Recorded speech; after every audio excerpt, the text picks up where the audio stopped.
The most dangerous form of censorship doesn't come from a leader's decree, but from the person sitting right next to you.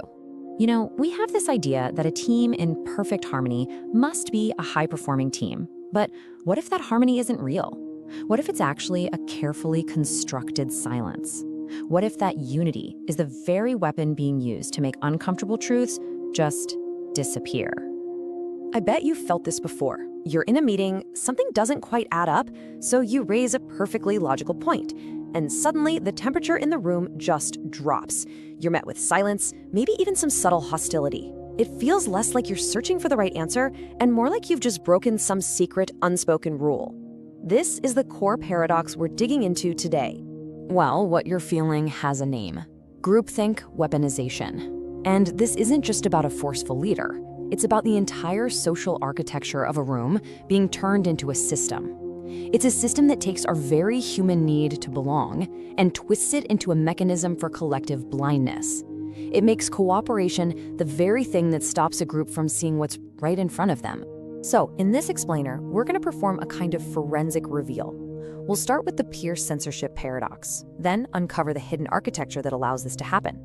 We'll map out the specific silencing mechanism, explore the human engine that powers it all, and finally, chart a path to clarity and what we'll call the sovereign mind.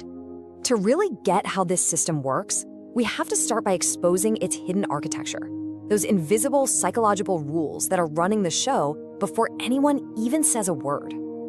The bedrock of all manufactured consensus is a cognitive state called pluralistic ignorance. It sounds complex, but it's simple. Imagine a room where everyone is privately thinking, this is a terrible idea, but since they see everyone else nodding along, they start nodding too. Each person wrongly assumes they're the only one with doubts. It's a collective illusion of agreement built on silence. This state of pluralistic ignorance gives rise to two really powerful and dangerous belief patterns. First, there's the consensus trap. This is that sinking feeling that you must have missed something. You assume everyone else is on board for a good reason, so you silence your own intuition.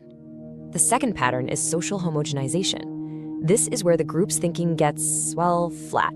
Diversity of thought isn't a strength anymore. Instead, anyone who thinks differently is labeled a problem, an obstacle, or even a threat to the mission. And the end result, the team isn't being built for success anymore, it's being built for insulation. It's there to protect the leader or the core idea from any accountability. Individuals start to feel this self-censoring effect, where their own minds begin to filter out problems to avoid the social cost of pointing them out. The group becomes totally decoupled from reality, nodding in unison as it walks toward a cliff. Because for everyone in that group, stopping the nod feels more dangerous than the fall itself. So now that we get the psychological foundation, we can expose the silencing mechanism itself.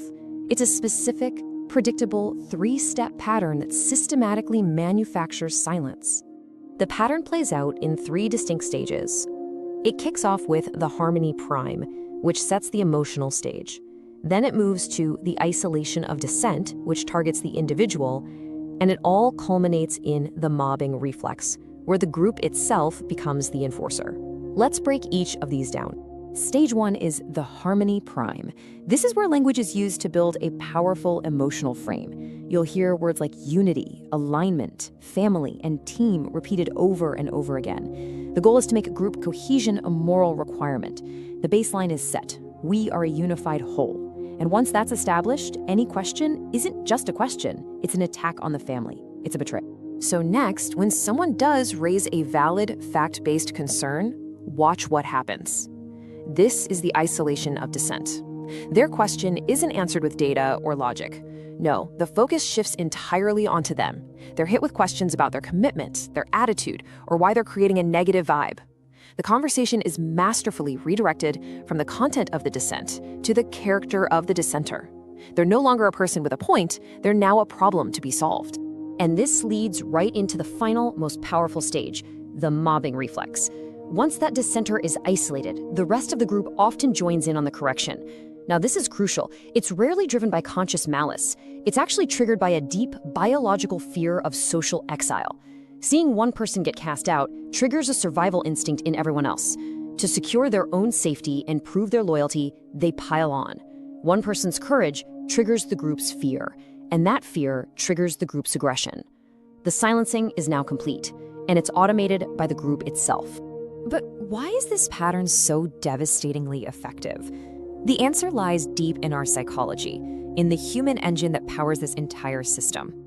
This whole dynamic is fueled by two different but perfectly interlocking psychological needs. For the controller, the motivation is power through collective insulation. If they can make their voice the voice of the group, they become immune to accountability. To question them is to question the entire family. But for the group members, the vulnerability is our profound biological need for social safety. Our brains are wired to treat social exile as a threat on par with death. So when we're forced to choose, many of us will subconsciously value belonging far more than being right.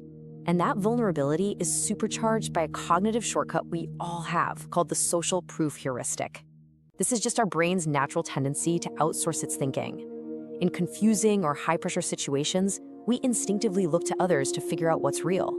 If everyone else is acting like the sky is green, a powerful part of our brain will start to seriously wonder if we're the ones who are wrong about it being blue. This system hijacks that heuristic, making the consensus itself the proof that the story is true.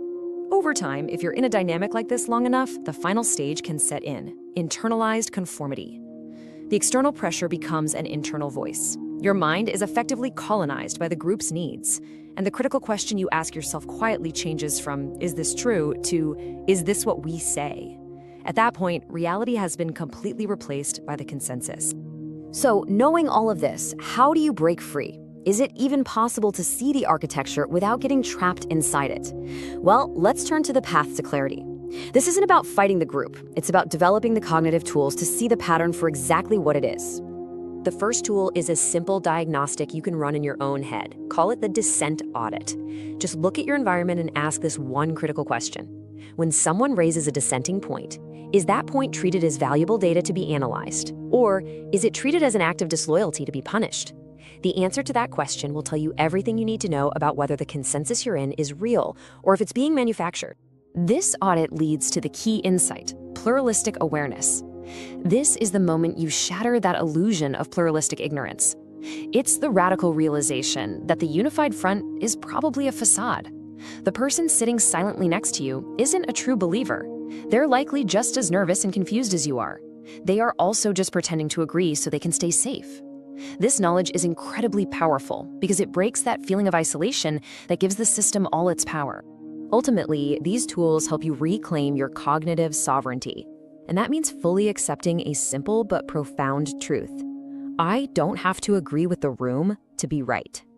Recognizing the pattern, seeing the harmony prime, the isolation of dissent, and the mobbing reflex as they happen, gives you the critical mental distance to observe the machine without being consumed by it. And this all brings us to our conclusion, to this idea of the sovereign mind. After dissecting this entire architecture of manufactured consensus, what is the core lesson we need to hold on to? So let's wrap this up. Groupthink weaponization is a system of collective silencing that's built on a predictable pattern. It starts with the harmony prime to frame unity as a moral absolute. And it's enforced by the mobbing reflex, which weaponizes our fear of being cast out. But the key to breaking this loop is pluralistic awareness, that realization that the silent agreement is often an illusion. That feeling in your gut, your private doubt, it isn't disloyalty. It is a vital data point for the truth. Because in the end, you have to remember, sanity is not a popularity contest.